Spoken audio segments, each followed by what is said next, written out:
महिला नागा साधु भी पुरुषों की तरह वस्त्र नहीं पहनती। बेहद कठिन होती है तपस्या। दोस्तों, नागा साधु आदि शंकराचार्य द्वारा स्थापित विभिन्न अखाड़ों में ऐसे साधु होते हैं जो हमेशा निर्वस्त्र रहते हैं। पुरुषों की तरह महिला नागा साधु भी होती हैं, जिनका जीवन कठिन होता है। भारत को साधु संतों का देश का कहा जाता है। ये साधु संत कई तरह के होते हैं। इनमें से ही एक होते हैं नागा साधु। नागा साधुओं की जिंदगी बेहद रहस्यमयी होती है। तन पर धुनी की राख, माथे पर तिलक और चेहरे पर अग्नि जैसी तेज आभा इन्हें बेहद अलग स्वरूप देती है। ये साधु अक्सर आम जन जीवन से दूर एकांत में रहते हैं। वैसे तो ये साधु अक्सर शांत रहते हैं, लेकिन अगर कोई इन्हें छेड़ दे तो फिर इनका गुस्सा 7वें आसमान पर पहुंच जाता है। इन्हें शांत करना भी बेहद मुश्किल हो जाता है। नागा साधु आदि शंकराचार्य द्वारा स्थापित विभिन्न अखाड़ों में से ऐसे साधु होते हैं जो हमेशा निर्वस्त्र रहते हैं। इन पर सर्दी, गर्मी या बरसात का कोई असर नहीं होता है। इनका जीवन इतना कठिन होता है कि चाहे कितनी भी गर्मी हो या सर्दी, ये बिना कपड़ों के ही अपना जीवन व्यतीत करते हैं। पुरुषों की तरह महिला नागा साधु भी होती हैं। ऐसे में कई बार हमारे मन में सवाल उठता है कि क्या महिला नागा साधु भी पुरुषों की तरह ही निर्वस्त्र रहती है? क्या वो भी उनकी तरह अपने शरीर पर धुनी लगाकर ही रहती हैं? नागा साधु आम जन जीवन से अलग रहते हैं। इसकी वजह से अक्सर ये कम ही दिखाई देते हैं। बहुत कम ऐसे अवसर होते हैं जब नागा साधुओं को देखा जा सकता है।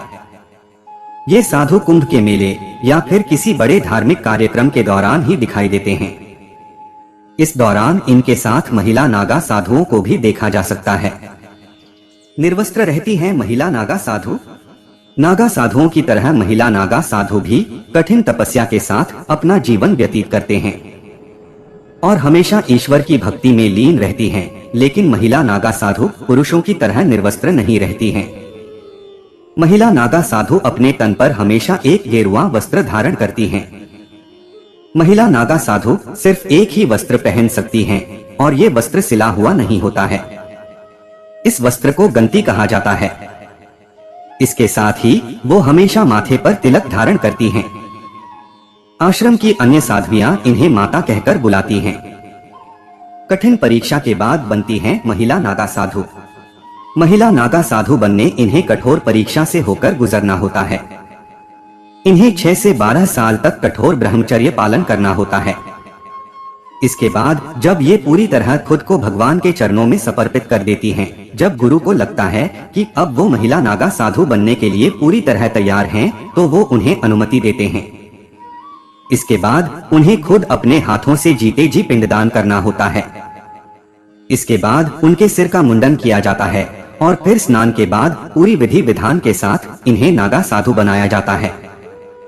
आसान नहीं है महिला नागा साधु का जीवन। महिला नागा साधु बनने के बाद इनका पूरा जीवन ईश्वर को समर्पित हो जाता है। ये हमेशा ईश्वर की भक्ति में लीन रहती हैं। इनकी सुबह ईश्वर की उपासना से शुरू होती है और दिन भर इन्हें भगवान की भक्ति करनी होती है। सुबह जागने से लेकर रात तक ये पूजा पाठ करती रहती हैं। महिला नागा साधुओं को अन्य साध्वियां माता कहकर बुलाती है। इसके अलावा इन्हें नागिन, अवधूतानी कहकर भी संबोधित किया जाता है। तो दोस्तों, उम्मीद करता हूँ कि आपको वीडियो पसंद आया होगा और आप हमारे चैनल पे नए हो तो लाइक, कमेंट और सब्सक्राइब जरूर करें। आपके एक लाइक से ही हम मोटिवेट होते हैं और हमें प्रेरणा मिलती है। इसी के साथ अब मुझे इजाजत दे, मैं फिर लौटूंगा ऐसी ही कुछ और धार्मिक जानकारियों के साथ। तब तक के लिए अपना और अपने चाहने वालों का ख्याल रखें। धन्यवाद।